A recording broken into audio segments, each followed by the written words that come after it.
whacked out news. People breaking the law. Ha ha, fighting in the nude. Ha, drunk people pooping in the street.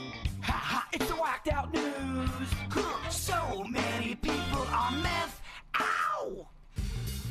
They solved another one. The Sunshine State Sonar has found a missing Broward County mother after 25 years. Whoa. Libby Ann D. Benedetto, a mother of 3, was reported missing in April of the year 2000 after failing to return home from a night out at Duke's Bar and Grill in Davie. And in July of 2022, the Sunshine State Sonar began their search saying, can we find her? And they started going through all the different canals, ponds, lakes, everything in the area. And on Sunday, the team located her vehicle and skeletal remains submerged in a small pond near North Flamingo Road and Plantation, 13 feet underwater. Wow. So they're not thinking foul play. They're thinking maybe accident. Missed a turn, drove in the pond. Yep. Could have Wow. been. It could happen. Well, I mean, they I don't know how many of these cold cases they've solved now, but I feel like this is at least the 4th or 5th one we've talked about. No, you're right.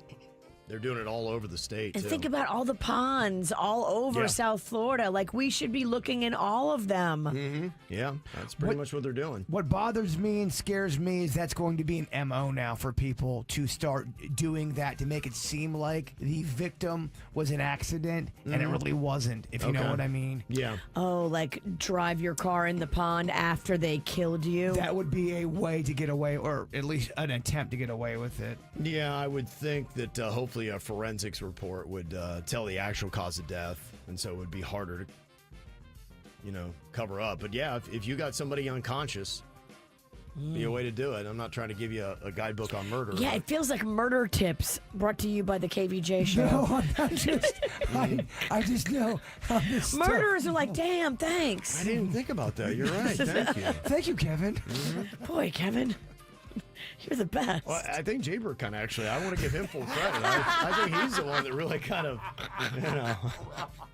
But you are the host, Yeah, though, so I hear you, you'll but share I- the credit with I Jay believe Bird. that idea first came out of his brain and mouth. We're so. co-writers Yeah. on this one. Show me that you watch too many murder specials Yeah, I know. without showing me the murder special. I gotta dial it back. Authorities confiscated 45,000 pounds of cocaine and 3,800 pounds of marijuana, all worth $509 million.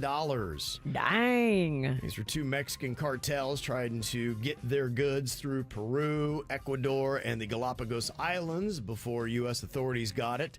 And U.S. Attorney General Pam Bondi was at Port Everglades yesterday announcing the confiscation, calling it, quote, a major blow to the organization. I don't know if that pun was intended or not, but what a find. We like it.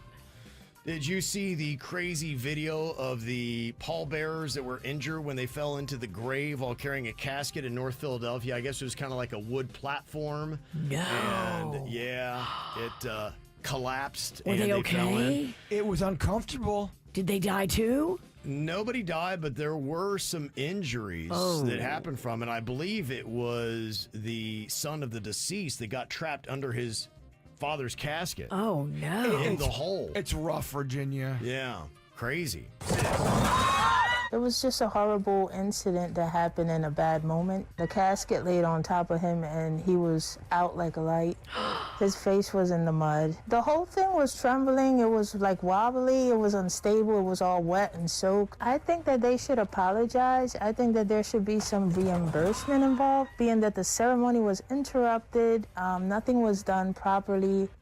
Oh, it sounds like a low-budget funeral. I've seen, there was one, I was at a funeral one time and there were 2 people that got into, people had to break them up. They were about to go into a big fist fight while the casket's right there. It was so uncomfortable. I bet you that happens a lot more than we see, because think about it. You've got a lot of family members in one room, and some people don't like other people. Yeah. And emotions are running high. The one guy wasn't supposed to be there, and he showed up, and it was uncomfortable. I've been at funerals before where people weren't supposed to be there and showed up, and I was like, oh no, I how know. is this going to go down? Like, that guy and that guy do not like each other, and it was all about a woman, and I was like, oh my God, the woman was the one that was deceased, and I was like, whoa, okay, you got these two guys in the same room. This could shake down bad. And keep in mind, not everyone shows up to a funeral sober. True. Right. Yeah. You're right. There's an unruly passenger that forced a flight from New York to Milan, Italy to turn around 4 hours into the trip. What did he do? He threw a fit when he did not receive his preferred meal and was told he couldn't sit in an exit row with a baby. And there were no... Because the baby can't work the exit row. Right, yeah. The baby can't deflate or inflate the chute that people need to slide down to get off the plane. What a tool. Yeah, there are no air marshals on board, so the crew had to call on passengers to try to calm this guy down. Oh, my. Then they had to fly all the way back, and then they had to rebook the flight that took off the next morning. Passengers were still fuming about it. Why can't you just punch that guy in the head and tape him to his chair and keep abouts on your way? I guess it's the policy that they have. They feel like it puts everybody at risk, and so they want to get back. I would duct tape him so viciously to that chair. He's not getting out. There's a 9-year-old boy in Kansas that drove his parents' truck 3 miles to school after he missed the bus. Oh, he just wanted to get to school, Kevin. Yeah. He's 9? Yeah, he is 9. That's like Rocco. Rocco's stealing Panda's a truck to get to school. And Could he do it? I don't know. The truck might be tricky. He could drive my electric car, no problem. Rocco could absolutely drive my Kia. I have no doubt. Didn't he already drive it into your garage? He did. Okay. Could you drive a car at age 9 if you had to? Yeah. Wow. They teach you early in the country. Country kids. Yeah, That's impressive. Country kids are driving at 7. Yeah, he explained his mom and dad were at work and they were out of town. Oh, wait. They left him alone? He's 9? Yeah, his dad was at work, his mom was out of town, and so when he missed the bus, that was the only way to get there. Thankfully, no accidents occurred. He pulled very well into the parking spot. So, yeah, crazy. There's a man in Georgia that called 911 earlier this year after his wife saw someone snooping around their house. And he said in the middle of the 911 call, he could hear the dispatcher ordering a McGriddle from McDonald's for breakfast. He's like, they're not even listening to what I'm saying here. Crazy. My wife called me while I was at work at about 9:30 and said someone we know was snooping around the house, knocking on the doors, banging on the windows and stuff. I was panicking because, my wife is home alone with my 5-month-old daughter. And I was, coming home not knowing what I was going to come home to. McGriddle? Sorry, what? That should never happen. Your ordering breakfast should be different from your answering a call, and the two should never intertwine. I think I have a power McGriddle? here. Yeah, McGriddle. Yeah, McGriddle sounds That is a great commercial for the McGriddle. We just had McGriddles the other day, and we had a good round of We had an McGriddles, Kevin. excellent Okay. round of McGriddles. Good. Get extra cheese. I'm just telling you right now, get extra cheese. It's Okay. such a good little breakfast sandwich if you're hungover. Well, sometimes you get the fast food, it doesn't hit. For some reason, it hit that day. Amen. A 70-year-old foster mom in Missouri is accused of trying to trade a teenage girl for a pet monkey. They say that she fostered more than 200 other kids over the years. Apparently, she had enough kids, but she wants a monkey. How old was she? 70. 70. Still fostering kids. We'll have to do some deeper dives into hopefully their communications to see if that trade was actually for consideration, if that was for the purposes of human trafficking. And we don't know that yet, but it is an allegation that's out there that we need to look into. She may have been doing this a little too long. 200 kids? Yeah. And she's 70, and now she's trying to trade one for a monkey? Yeah. Kind of messed up, huh? Yeah, you're good. You're not going to get any more kids. Yeah. Well, I tell you, I hear that Portland is weird, and this is that. Mysterious bottles of what appears to be urine are reportedly being left in recycling bins in a northeast Portland neighborhood, and the city cannot accept human waste, so the residents, to get rid of these plastic jugs, have to dump the contents whatever it is down their own toilets before trying to turn them in.